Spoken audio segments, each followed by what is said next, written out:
Hello guys and welcome back to another video of our channel. आज के lecture में हम ऑर्गेनिक केमिस्ट्री का एक और नया क्वेश्चन देखेंगे जो कि हमारे पास है न्यूक्लियोफिलिक सब्स्टिट्यूशन रिएक्शन। हमारे पास दो न्यूक्लियोफिलिक सब्स्टिट्यूशन रिएक्शन है, पहली SN1 दूसरी है SN2।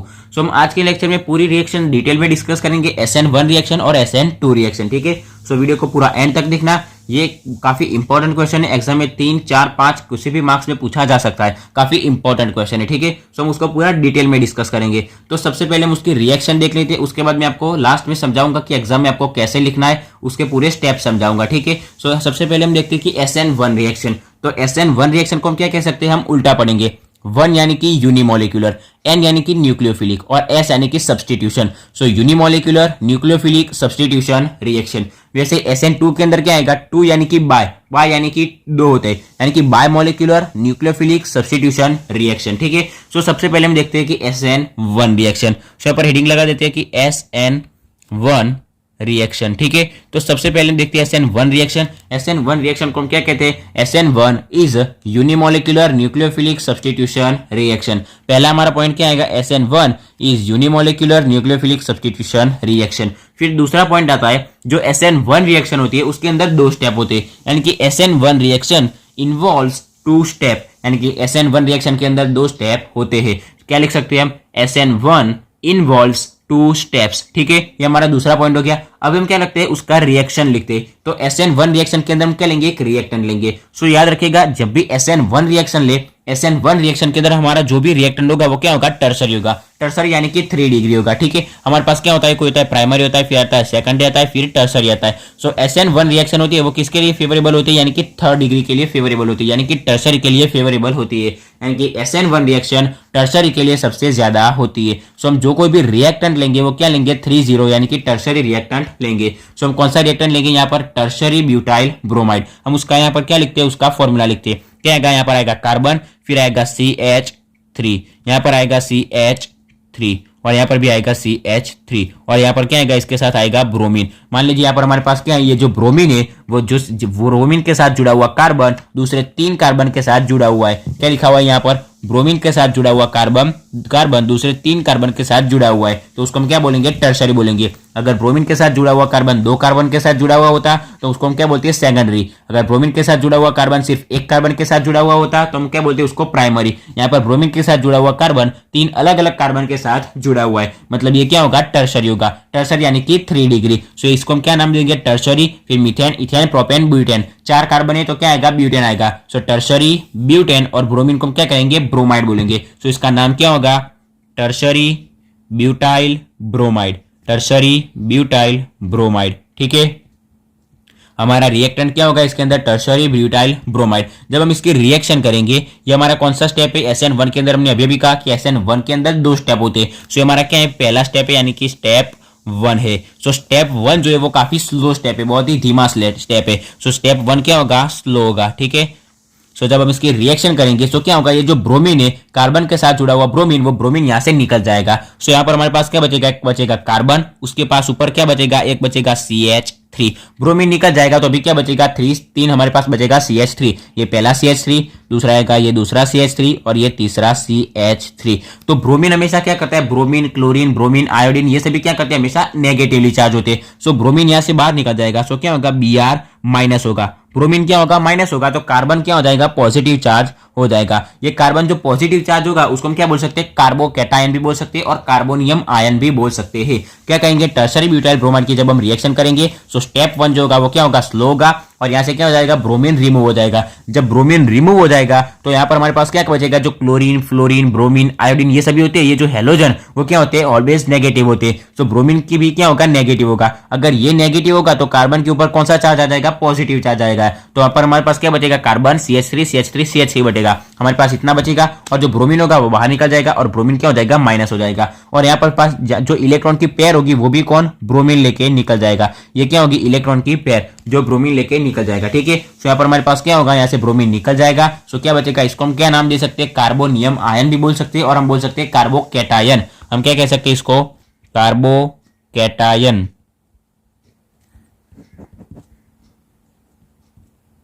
कार्बोकैटायन, उसको हम क्या दूसरे किस नाम से कह सकते हैं, कार्बोनियम आयन। Carbonium ion. ठीक है। ये हमारे पास क्या बचा, प्रोडक्ट बनी जिसको हम क्या कह सकते हैं, कार्बोनियम आयन भी कह सकते हैं और कार्बोकैटायन भी कह सकते हैं। सो ये था हमारा स्टेप 1। अभी हम देखते हैं स्टेप 2। सो स्टेप 2 के अंदर क्या होगा, स्टेप 2। सो हमारे पास जो प्रोडक्ट बनी वही प्रोडक्ट की हम रिएक्शन करेंगे और उसके ऊपर क्या होगा, जो कोई न्यूक्लियोफाइल होगा वो अटैक करेगा। सो हमको क्या प्रोडक्ट मिली यहाँ पर, कार्बन जो क्या होगा पॉजिटिवली चार्ज होगा, उसके ऊपर आएगा यहाँ पर CH3, ये दूसरा CH3 और ये तीसरा CH3। ये हमारे पास क्या है, कार्बोकैटायन जिसको हम कह सकते हैं कार्बोनियम आयन, ठीक है। सो इसके ऊपर एक न्यूक्लियोफाइल अटैक करेगा। सो प्लस क्या आएगा, OH माइनस, और यहाँ पर हमारे पास OH माइनस क्या है, न्यूक्लियोफाइल है। सो हम यहाँ पर लिख देते हैं OH माइनस क्या है, न्यूक्लियोफाइल। न्यूक्लियोफाइल क्या करेगा, OH माइनस हमारा न्यूक्लियोफाइल है, वो कार्बन के ऊपर क्या करेगा, अटैक करेगा। न्यूक्लियोफाइल पॉजिटिव, ये क्या है, OH माइनस नेगेटिव है तो ऑलवेज पॉजिटिव पे अटैक करेगा। नेगेटिव पॉजिटिव के पास जाता है और पॉजिटिव नेगेटिव के पास जाता है। तो ये जो न्यूक्लियोफाइल है वो किसके ऊपर, ये C प्लस यानी कि कार्बन प्लस के ऊपर अटैक करेगा। तो ये जो दूसरी रिएक्शन है वो क्या होगी, फास्ट है। ये रिएक्शन है फास्ट रिएक्शन है। तो जो OH माइनस है वो कार्बन के ऊपर अटैक करेगा और ये जो OH माइनस है वो कार्बन के साथ जुड़ जाएगा। सो कार्बन वैसे का वैसा, ये ऊपर का CH3, फिर ये नीचे का CH3, ये एक CH3 और अभी यहाँ पर पास ये तीसरा CH3 बचा वो यहाँ आ जाएगा। और ये फिर ये क्या आएगा, ये जो OH माइनस और C प्लस क्या हो जाएगा, C और OH, तो ये C और यहाँ पर आएगा OH, ठीक है। सो ऐसा हमको क्या मिलेगा, एक प्रोडक्ट मिलेगा जिसको हम क्या कह सकते हैं, ये OH के साथ जुड़ा हुआ कार्बन दूसरे 3 कार्बन के साथ जुड़ा हुआ है तो वो क्या होगा, टर्शरी होगा। फिर मीथेन, इथेन, प्रोपेन, ब्यूटेन। सो टर्शरी ब्यूटेन और यहाँ पर हमारे पास क्या है, OH जिसको हम क्या कह सकते हैं, अल्कोहल कह सकते हैं। सो टर्शरी ब्यूटाइल अल्कोहल, इसका नाम क्या होगा, tertiary butyl alcohol, tertiary butyl alcohol. So इसकी रिएक्शन SN1 रिएक्शन की, ठीक है। SN1 रिएक्शन के अंदर सबसे पहला पॉइंट कौन सा आएगा, SN1 रिएक्शन को हम क्या कह सकते हैं, यूनिमोलिकुलर न्यूक्लियोफिलिक सब्स्टिट्यूशन रिएक्शन, यानी कि हम कह सकते हैं SN1 is unimolecular nucleophilic substitution reaction. हम उल्टा पढ़ेंगे, यूनिमोलिकुलर न्यूक्लियोफिलिक सब्स्टिट्यूशन रिएक्शन। उसके बाद SN1 इन्वॉल्व 2 स्टेप, जिसके अंदर 2 स्टेप होंगे, जिसके अंदर सबसे पहला स्टेप के अंदर क्या आएगा, SN1 reaction always 3rd degree में फेवरेबल होती है, यानी कि हम क्या लेंगे, टर्शरी कोई भी जो एलिमेंट लेंगे, जो कोई भी हम रिएक्टेंट लेंगे वो क्या होगा, टर्शरी होगा। तो हमने कौन सा टर्शरी रिएक्टेंट लेगा, टर्शरी ब्यूटाइल ब्रोमाइड, जो क्या था 3 डिग्री था, टर्शरी था। उसकी पहला स्टेप कौन सा होगा, स्लो होगा। उसके अंदर क्या होगा, ब्रोमीन रिमूव हो जाएगा। ब्रोमीन ऑलवेज कैसा होता है, नेगेटिव चार्ज होता है। सो कार्बन के ऊपर पॉजिटिव चार्ज आएगा तो हमको क्या मिलेगा, कार्बोकैटायन मिलेगा, या फिर जिसको हम क्या कह सकते हैं, कार्बोनियम आयन भी कह सकते हैं। उसके बाद हम स्टेप 2 लिखेंगे। स्टेप 2 के अंदर हमको जो स्टेप 2 की क्या मिली थी, प्रोडक्ट मिलेगी, वो क्या होगा, स्टेप 2 की रिएक्टेंट होगा। तो उसके ऊपर क्या होगा, ये जो रिएक्टेंट है उसके ऊपर OH माइनस, यानी कि ये जो न्यूक्लियोफाइल हमारे पास OH माइनस क्या है, न्यूक्लियोफाइल। सो जो न्यूक्लियोफाइल OH माइनस है वो इसके ऊपर अटैक करेगा। और दूसरा स्टेप कौन सा होगा, फास्ट होगा। सो जो OH माइनस है वो कार्बन के ऊपर अटैक करेगा और C और OH ये सभी ज्वाइंट हो जाएगा। सो हमको क्या मिलेगा, टर्शरी ब्यूटाइल अल्कोहल। सो ये क्या थी, रिएक्शन थी किसकी, SN1 की। सो SN1 की रिएक्शन के अंदर हम सबसे पहला पॉइंट कौन सा लिखेंगे, अभी मैं आपको पूरा पॉइंट बाद समझाता हूं। सबसे पहले हम पॉइंट लिखेंगे SN1 इज यूनिमोलिकुलर रिएक्शन। दूसरा स्टेप आएगा SN1 इन्वॉल्व 2 स्टेप, SN1 के अंदर 2 स्टेप होते हैं। फिर तीसरे स्टेप में हम कह सकते हैं ऑर्डर ऑफ रिएक्टिविटी कह सकते हैं। तो सबसे पहले आपको ये 2 पॉइंट लिखने हैं। पहला पॉइंट यूनिमोलिकुलर रिएक्शन वाला, फिर से मैं आपको बता देता हूं SN1 is a unimolecular reaction. दूसरा स्टेप हम कौन सा लिखेंगे, SN1 इन्वॉल्व 2 स्टेप्स। फिर हमारा तीसरा पॉइंट बाद में आएगा। उसके बाद हम क्या करेंगे, स्टेप 1 और स्टेप 2 लिख देंगे। उसके बाद हम पॉइंट लिखेंगे order of reactivity, order of reactivity. अभी मैंने बताया कि ऑर्डर ऑफ रिएक्टिविटी क्या आएगा, जो SN1 रिएक्शन होगी वो 3rd डिग्री में ऑलवेज फेवरेबल ज्यादा होगी। तो ऑर्डर ऑफ रिएक्टिविटी क्या आएगा, 3 degree greater than 2 degree greater then 1 degree, यानी कि टर्शरी में सबसे ज्यादा रिएक्शन होगी, उससे कम होगी सेकेंडरी में और उससे भी कम होगी प्राइमरी में, ठीक है। सो ये थे उसका ऑर्डर ऑफ रिएक्टिविटी। उसके बाद हम लिख सकते हैं कि it is favoured by weak base, यानी कि जो SN1 रिएक्शन होता है उसके अंदर किसके फेवर में रिएक्शन होती है, सो वीक बेस में रिएक्शन होती है। तो हम क्या लिख सकते हैं, it is favoured by weak base, it is favored by weak base, it is favored by weak base, ठीक है।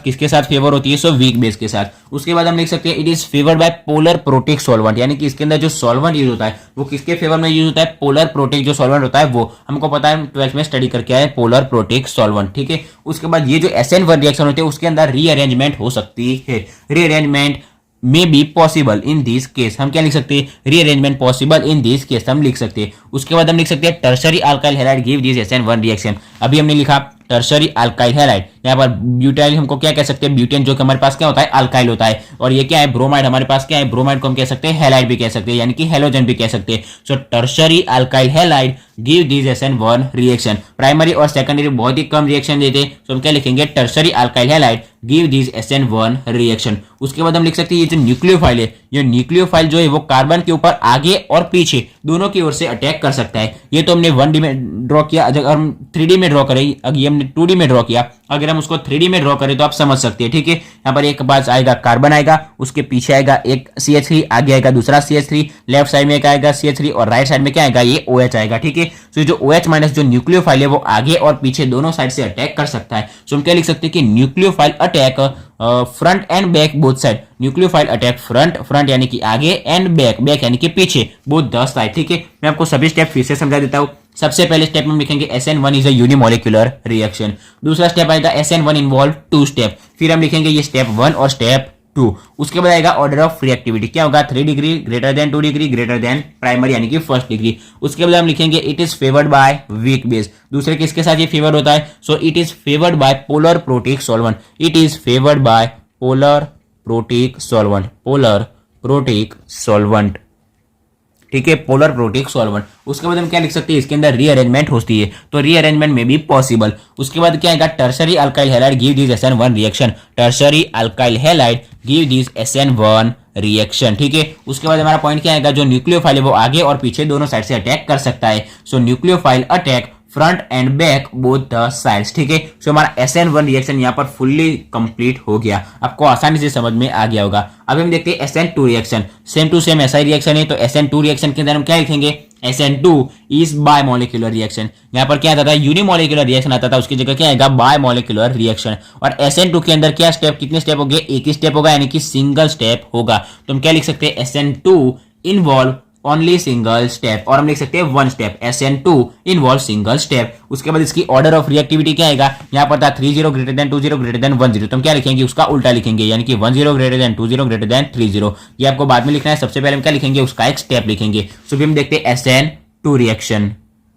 सो SN2 रिएक्शन के अंदर हमारा सबसे पहला पॉइंट कौन सा आएगा, SN2 is bimolecular nucleophilic substitution reaction. फिर दूसरा स्टेप आएगा, उसके अंदर कितने स्टेप होते, सो SN2 इन्वॉल्व सिंगल स्टेप, ठीक है, ये 2 स्टेप हो जाएंगे। सिंगल स्टेप होता है तो हम वो सिंगल स्टेप लिखेंगे, यानी कि हम क्या करेंगे, उसकी रिएक्शन लिखेंगे। सो यहाँ पर हम रिएक्टेंट कौन सा लेंगे, मिथाइल ब्रोमाइड, मिथाइल यानी कि हम क्या कह सकते हैं CH3, और ब्रोमाइड यानी कि Br, तो हम क्या लेंगे CH3Br, ये क्या होगा, हमारा रिएक्टेंट होगा। सो हम क्या लिखेंगे, ये 3 जो H है हाइड्रोजन है उसको हम अलग अलग लिखेंगे। सो यहाँ पर आएगा कार्बन, फिर आएगा एक हाइड्रोजन, फिर आएगा दूसरा हाइड्रोजन और ये तीसरा हाइड्रोजन, और उसके साथ क्या जुड़ा हुआ होगा, ब्रोमीन, सो हम लिखेंगे Br, ठीक है। सो ये क्या है, हमारा रिएक्टेंट, जिसका नाम क्या होगा, मिथाइल और ब्रोमाइड, तो हम लिखेंगे मिथाइल ब्रोमाइड। हमारा रिएक्टेंट कौन सा होगा, मिथाइल ब्रोमाइड। उसके हम रिएक्शन करेंगे, तो रिएक्शन करेंगे तो ये जो सिंगल स्टेप है उसके अंदर क्या होगा, डायरेक्टली जो न्यूक्लियोफाइल है यानी कि OH है वो डायरेक्टली इसके अंदर अटैक हो जाएगा। तो हम क्या लिख सकते हैं, प्लस OH माइनस B हम लिख सकते हैं। अगर नहीं लिखना चाहते तो भी कोई दिक्कत नहीं है, हम प्लस OH माइनस अगर लिखते हैं तो कोई दिक्कत नहीं है, नहीं लिखते तो भी कोई दिक्कत नहीं है, ठीक है। सो अभी क्या होगा, ये जो रिएक्शन होगी वो रिएक्शन आगे की हो जाएगी, और जो OH माइनस न्यूक्लियोफाइल है वो इसके ऊपर अटैक करेगा। तो सबसे पहले क्या होगा, कार्बन वैसे का वैसा, ऊपर का एक हाइड्रोजन, नीचे एक हाइड्रोजन आएगा और एक दूसरा नीचे हाइड्रोजन आएगा। फिर CH3 यहां पर कंप्लीट हो गया। अभी क्या बचेगा, यहां पर Br बचेगा। सो Br आएगा इस साइड, और ये जो OH है वो अटैक करेगा लेफ्ट साइड की ओर, तो ये क्या आएगा, अटैक आएगा यहाँ पर OH का, ठीक है। सो यहाँ पर जो OH की हम लाइन लिखते हैं वो लाइन डैश नहीं करेंगे, हम क्या करेंगे, डॉट डॉट डॉट डॉट से हम डिनोट करेंगे, ठीक है। ये मैं आपको समझाने के लिए कह रहा हूं, ये लाइन हम पूरी ड्रॉ नहीं करेंगे, हम डॉट डॉट डॉट से डिनोट करेंगे, ठीक है। सो ये जो रिएक्शन होगी ये सिंगल स्टेप में इन्वॉल्व होती है, तो ये स्टेप होगी, आगे जाएगी, OH माइनस उसके ऊपर रिएक्शन करेगा। सो हमको ये क्या मिलेगा, उसकी दूसरी एक प्रोडक्ट मिलेगी, ये प्रोडक्ट हमको मिली। उसका बाद हम क्या आएगा, एक दूसरा ट्रांजिशन स्टेट आएगा, ये क्या होगा, इसको हम बोल सकते हैं ट्रांजिशन स्टेट। सो जो SN2 रिएक्शन होती है वो सिंगल स्टेप के अंदर होती है, सिंगल स्टेप के अंदर होती है तो उसके अंदर सिर्फ एक ही ट्रांजिशन स्टेट आएगा, तो इसको हम क्या कह सकते हैं, ट्रांजिशन स्टेट बोल सकते हैं, ट्रांजिशन स्टेट, ठीक है। अभी इसकी आगे जब रिएक्शन होगी हम दूसरा स्टेप में लेंगे, डायरेक्टली इसके अंदर रिएक्शन करेंगे। जब हम इसके रिएक्शन करेंगे तब क्या होगा, ये जो ब्रोमीन है वो ब्रोमीन रिमूव हो जाएगा। मैं आपको समझा देता हूं, जो SN1 रिएक्शन थी, SN1 के अंदर क्या था, हमने टर्सरी ब्यूटाइल ब्रोमाइड लिया था। टर्सरी ब्यूटाइल ब्रोमाइड में से सबसे पहले ब्रोमीन रिमूव हो गया तो हमको एक कैटायन मिला। फिर कैटायन के ने किसके साथ रिएक्शन की, OH माइनस के साथ यानी कि न्यूक्लियोफाइल के साथ। इसके अंदर क्या होगा, जो न्यूक्लियोफाइल है वो डायरेक्टली अटैच हो जाएगा और बाद में ब्रोमीन रिमूव होगा। पहले के अंदर क्या था, SN1 के अंदर पूरा हमारे पास एक रिएक्टेंट था, उसके अंदर से ब्रोमीन रिमूव होगा, फिर हमारे पास जो प्रोडक्ट बचेगी उसके अंदर OH अटैक करेगा। इसके अंदर अलग होगा, क्या होगा, डायरेक्टली OH इसके अंदर आ जाएगा, फिर ब्रोमीन रिमूव होगा। देखिए मैं आपको समझाता हूं। SN1 के अंदर क्या था, हमारे पास ये क्या था, एक रिएक्टेंट था टर्सरी ब्यूटाइल ब्रोमाइड। सबसे पहले इसके अंदर से ब्रोमीन रिमूव हुआ, फिर हमको जो कोई भी प्रोडक्ट मिली थी वो प्रोडक्ट के ऊपर OH माइनस यानी कि न्यूक्लियोफाइल ने अटैक किया। तो सबसे पहले हमारे पास ये रिएक्टेंट था, उसके ऊपर से ब्रोमीन रिमूव हुआ, उसके बाद जो हमको प्रोडक्ट मिली थी उसके ऊपर OH माइनस ने अटैक किया। इसके अंदर क्या किया, डायरेक्टली OH माइनस ने अटैक कर दिया। डायरेक्टली जब OH माइनस उसके ऊपर अटैक करेगा तो कार्बन क्या होगा, कार्बन की वैलेंसी कितनी होती है, 4 होती है, और यहाँ पर क्या आ जाएगी, 5 आ जाएगी। सो डायरेक्टली जो ब्रोमीन होगा वो क्या हो जाएगा, रिमूव हो जाएगा। तो इसके अंदर क्या होगा, SN2 के अंदर सबसे पहले OH अटैक कर देगा, उसके बाद ब्रोमीन रिमूव होगा। ठीक है, आपको समझ में आ जाएगा। तो इसके अंदर क्या होगा, OH माइनस ने अटैक कर दिया, अभी यहाँ से क्या होगा, ब्रोमीन रिमूव हो जाएगा। तो हमारे को क्या मिलेगा, ये मिलेगा कार्बन, और ये OH किस तरफ आएगा, लेफ्ट साइड में आएगा। तो यहाँ पर आएगा हमारा OH, फिर यहाँ पर क्या होगा, 1, 2 और 3 हाइड्रोजन आएंगे। तो हाइड्रोजन H और H, इसको हम क्या नाम कह सकते हैं, ये होगा मिथाइल और ये होगा अल्कोहल। तो मिथाइल अल्कोहल, इसका नाम क्या आएगा, मिथाइल अल्कोहल। यहाँ पर भी ई आएगा, मिथाइल अल्कोहल, इसका नाम क्या आएगा, मिथाइल अल्कोहल। यार ये जो ब्रोमीन है वो ब्रोमीन क्या हो जाएगा, रिमूव हो जाएगा। सो प्लस क्या आएगा, Br माइनस ब्रोमीन रिमूव हो जाएगा। ठीक है, SN2 रिएक्शन के अंदर क्या होगा, सबसे पहले हमने जो रिएक्टेंट लिया मिथाइल ब्रोमाइड, उसके ऊपर डायरेक्टली जो OH माइनस हमारा क्या है, न्यूक्लियोफाइल। सो डायरेक्टली न्यूक्लियोफाइल क्या करेगा, अटैक करेगा तो वो कार्बन के साथ ज्वाइंट हो जाएगा। कार्बन की वैलेंसी 4 है, यहाँ पर 5 हो गई, तो ब्रोमीन क्या हो जाएगा, रिमूव हो जाएगा, यानी कि बॉन्ड क्या होगा, ब्रेक हो जाएगा। सो Br माइनस फिर रिमूव हो जाएगा। SN1 के अंदर क्या था, सबसे पहले हमने रिएक्टेंट लिया, उसके बाद उसकी रिएक्शन की, तो ब्रोमीन पहले रिमूव हुआ। जब ब्रोमीन रिमूव हुआ तब हमको जो प्रोडक्ट मिली वो प्रोडक्ट के ऊपर OH माइनस ने अटैक किया था। लेकिन यहाँ पर अलग है, यहाँ पर क्या है, जो हमारे पास रिएक्टेंट है उसके ऊपर डायरेक्टली OH माइनस ने अटैक कर दिया और ब्रोमीन उसके साथ ही था। तो कार्बन की वैलेंसी 4 थी, यहाँ पर 5 हो गई, तो बॉन्ड जो थे वो कैसे हो गए, वीक हो गए। तो वीक होंगे तो Br का बॉन्ड कैसा हो जाएगा, ब्रेक हो जाएगा, यानी कि टूट जाएगा। सो Br उसके बाद रिमूव होगा। ठीक है, इसके अंदर क्या था, SN1 के अंदर सबसे पहले Br रिमूव होता है, फिर OH आता है, यहाँ पर OH आता है, फिर Br रिमूव होता है। ठीक है, सो ये थी SN2 रिएक्शन। SN2 रिएक्शन के अंदर हम सबसे पहले क्या लिखेंगे, SN2 is a biomolecular nucleophilic substitution reaction. ये कितने स्टेप में इन्वॉल्व होती है, सिंगल स्टेप में, यानी कि एक ही स्टेप में। उसके बाद हम ये स्टेप लिखेंगे, उसकी ये पूरी रिएक्शन लिखेंगे। ठीक है, पूरी मिथाइल ब्रोमाइड रिएक्शन की, डायरेक्टली OH माइनस आ गया तो OH माइनस यहाँ पर ज्वाइंट हो जाएगा। यहाँ पर बॉन्ड कैसा होगा, डैश डैश डैश में हम डिनोट करेंगे, डायरेक्ट लाइन नहीं लिखेंगे। ठीक है, ये क्या होगा, इसका ट्रांजिशन स्टेट होगा। SN2 रिएक्शन के अंदर एक ही स्टेप होता है तो उसके अंदर एक ही ट्रांजिशन स्टेट होगा। इसके अंदर कितने ट्रांजिशन स्टेट होंगे, SN1 के अंदर 2 ट्रांजिशन स्टेट होंगे। ठीक है, उसके बाद क्या आएगा, उसके ये जो ब्रोमीन है वो रिमूव हो जाएगा, तो हमको ये मिलेगा मिथाइल अल्कोहल और Br माइनस। डायरेक्टली यहाँ से Br रिमूव हो जाएगा तो क्या बचेगा, CHHH और OH, CH3, ये क्या होगा, CHHH यानी कि H3, सो CH3OH, जिसको हम क्या कहते हैं मिथाइल अल्कोहल। ठीक है, सो हमको क्या मिलेगा, मिथाइल अल्कोहल मिलेगा। उसके बाद हम क्या लिखते हैं, उसकी ऑर्डर ऑफ रिएक्टिविटी लिखते हैं। जो भी यहाँ पर आएगा SN1 के अंदर उसका ऑपोजिट यहाँ पर आएगा SN2 के अंदर। सो क्या आएगा, order of reactivity, order of reactivity. इसके अंदर थी 3rd डिग्री, 2 डिग्री, 1 डिग्री, तो इसके अंदर क्या आएगी, 1 degree, greater than 2 degree, greater then 3 degree. ठीक है, उसके बाद क्या था, it is favoured bye strong base. इसके अंदर किसके साथ फेवर्ड होता है, स्ट्रॉन्ग बेस के साथ। तो हम क्या लिख सकते हैं, it is favoured bye strong base. उसके अंदर क्या था, वीक बेस था, यहाँ पर क्या है, स्ट्रॉन्ग बेस। और दूसरे किसके साथ फेवर होती है, पोलर एप्रोटिक सॉल्वेंट। यहाँ पर था पोलर प्रोटिक सॉल्वेंट और यहाँ पर क्या है, polar aprotic solvent. So it is favoured by polar aprotic solvent. ठीक है, उसके बाद हम क्या लिख सकते हैं, इसके अंदर रीअरेंजमेंट होती नहीं है, यानी कि नो रीअरेंजमेंट पॉसिबल। इसके अंदर रीअरेंजमेंट होती है, यहाँ पर रीअरेंजमेंट होती नहीं है। उसके बाद हम क्या लिख सकते हैं कि जो प्राइमरी और सेकेंडरी अल्काइल हैलाइड है, यहाँ पर क्या है, हमारे पास अल्काइल हैलाइड है। यहाँ पर हमने कौन सा लिया था, टर्सरी लिया था, नहीं, हमने क्या लिया था, प्राइमरी लिया था, क्योंकि यहाँ पर जो ब्रोमीन के साथ जुड़ा हुआ कार्बन था वो 3 हाइड्रोजन के साथ जुड़ा हुआ था, यानी कि किसी भी कार्बन के साथ जुड़ा हुआ नहीं था। तो हम क्या कह सकते हैं, ये जो SN2 रिएक्शन है वो प्राइमरी और सेकेंडरी जो अल्काइल हैलाइड होते हैं उसके अंदर हो सकती है, यानी कि प्राइमरी और सेकेंडरी जो अल्काइल हैलाइड होते हैं उसके अंदर SN2 रिएक्शन होती है। यानी कि जो SN1 रिएक्शन थी वो हमेशा किसके अंदर होती है, टर्सरी के अंदर ज्यादा होती है, और जो SN2 रिएक्शन होती है वो किसके अंदर, प्राइमरी और सेकेंडरी के अंदर होती है। तो हम क्या लिख सकते हैं कि primary and secondary alkyl halide give this SN2 reaction. जो प्राइमरी और सेकेंडरी अल्काइल हैलाइड होते हैं वो SN2 रिएक्शन देते हैं। तो हम लिख सकते हैं primary and secondary alkyl halide give this SN2 reaction. Last step हम कौन सा लिखेंगे, तो जो न्यूक्लियोफाइल होता है वो न्यूक्लियोफाइल कहां से अटैक करता है, पीछे से अटैक करता है। यहाँ पर न्यूक्लियोफाइल जो होता है वो ऑलवेज पीछे से अटैक करता है।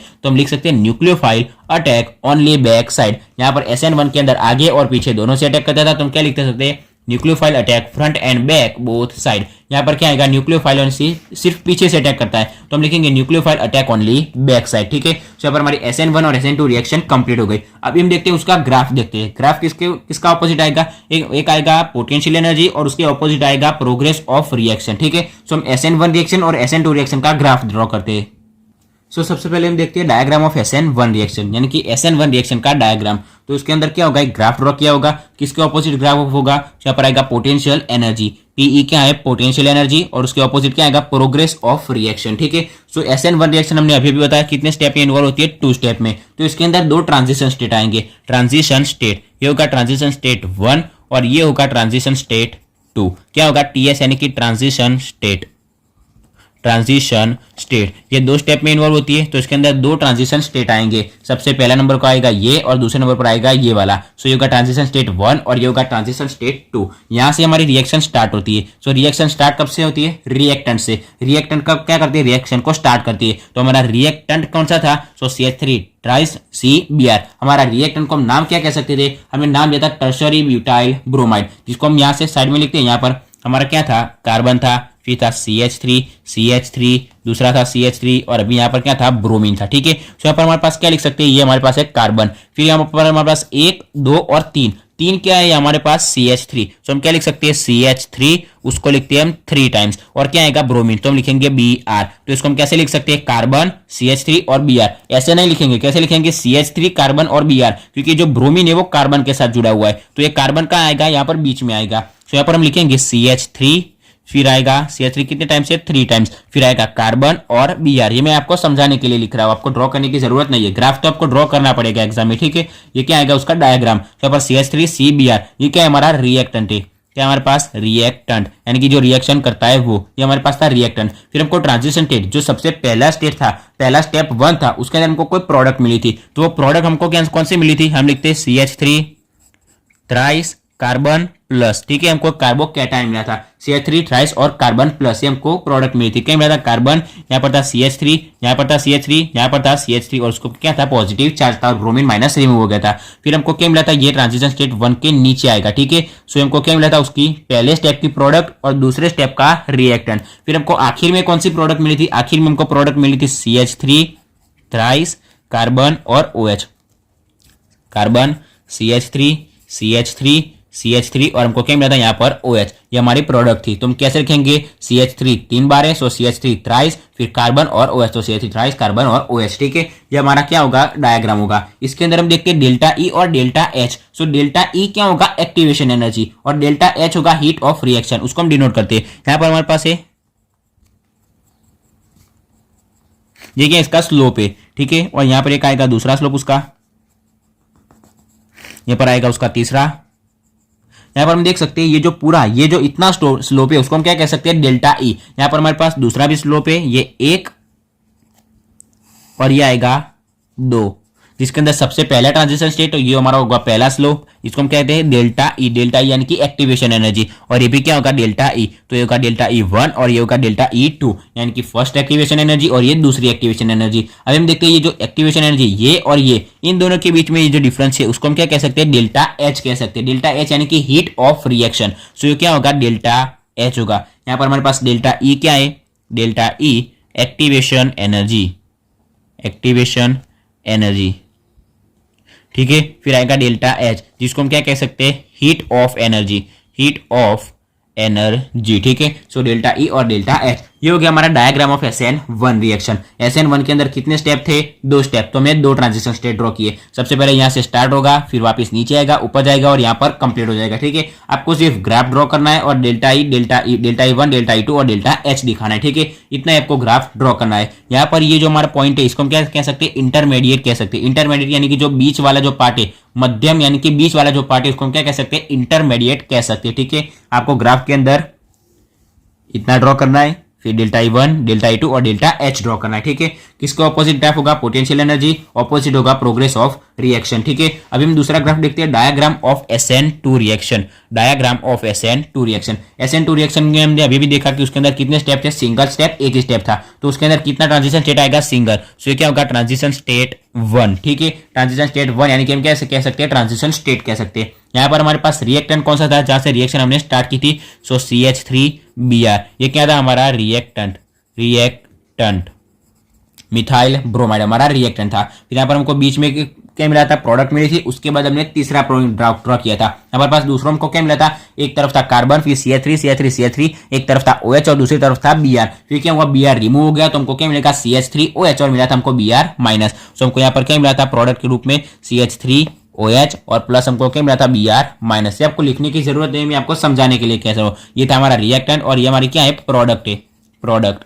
ठीक है, सो ये हमारा होगा ट्रांजिशन स्टेट। यहाँ पर पूरा एक ही आएगा, ये देखिए एक, जहां से स्टार्ट होती है और जहां पर जितना स्लोप ऊपर की हो जाएगा ये पूरा डिस्टेंस क्या होगा? डेल्टा E यानी कि एक्टिवेशन एनर्जी। और जहां पर कंप्लीट होगा और जहां से स्टार्ट होगा ये दोनों के बीच का जो डिस्टेंस होगा उसको हम क्या कह देंगे? डेल्टा H यानी कि हीट ऑफ रिएक्शन। ठीक है, सो यहाँ पर डेल्टा E भी एक ही होगा और डेल्टा H भी एक ही होगा। सो डेल्टा E यानी कि एक्टिवेशन एनर्जी और डेल्टा H यानी कि हीट ऑफ रिएक्शन। सो हमारा था SN2 रिएक्शन का ग्राफ जिसको हम कह सकते हैं डायग्राम। ठीक है, सो इसके अंदर कितना ट्रांजिशन स्टेट आएगा? सिंगल ट्रांजिशन स्टेट आएगा। ये ग्राफ भी किसके ऑपोजिट होगा? पोटेंशियल एनर्जी और ऑपोजिट में होगा प्रोग्रेस ऑफ रिएक्शन। ठीक है, सो हमारा डायग्राम ऑफ SN2 रिएक्शन भी यहाँ पर कंप्लीट हो गया। यहाँ पर था डायग्राम ऑफ SN1 रिएक्शन और ये था डायग्राम ऑफ SN2 रिएक्शन। ठीक है, सिंपल डायग्राम था, आपको आसानी से समझ में आ गया होगा। ठीक है, सो आज के लेक्चर में हमने न्यूक्लियोफिलिक सब्स्टिट्यूशन रिएक्शन स्टडी की। ठीक है, इसके नेक्स्ट लेक्चर में हम SN1 रिएक्शन और SN2 रिएक्शन दोनों के बीच का डिफरेंस देखेंगे। डिफरेंस के अंदर हम 6 या 7 पॉइंट्स लेंगे, आपको आसानी से समझ में आ जाए ऐसे पॉइंट्स। ठीक है, क्या होगा? SN1 रिएक्शन जैसी होगी उसके ऑपोजिट क्या होगा? SN2 रिएक्शन होगा। जैसे कि SN1 रिएक्शन के अंदर 2 स्टेप होते हैं तो इसके अंदर एक स्टेप होता है। ठीक है, फिर आएगा ये इसके अंदर 2 ट्रांजिशन स्टेट होते हैं तो इसके अंदर एक ट्रांजिशन स्टेट होता है। दूसरा हमारा पॉइंट कौन सा आता है? ये यूनिमोलिकुलर रिएक्शन, ये बायोमोलिकुलर रिएक्शन। इसकी ऑर्डर ऑफ रिएक्टिविटी क्या है? 30 ग्रेटर देन 20 ग्रेटर देन 10। तो इसकी क्या आएगी? 10 ग्रेटर देन 20 ग्रेटर देन 30। वैसे हम अलग अलग पॉइंट्स देखेंगे। आज के लेक्चर में जो पॉइंट्स देखे वही हम क्या लिखेंगे? डिफरेंस के अंदर लिखेंगे। ठीक है, सो आज का हमारा लेक्चर यहीं पर कंप्लीट होता है। हमने आज के लेक्चर में न्यूक्लियोफिलिक सब्स्टिट्यूशन रिएक्शन के बारे में स्टडी किया। 2 न्यूक्लियोफिलिक सब्स्टिट्यूशन रिएक्शन थी, एक थी SN1 रिएक्शन, दूसरी थी SN2 रिएक्शन। पहली कौन सी थी? SN1 unimolecular nucleophilic substitution reaction, SN2 थी बायोमोलिकुलर न्यूक्लियोफिलिक सब्स्टिट्यूशन रिएक्शन।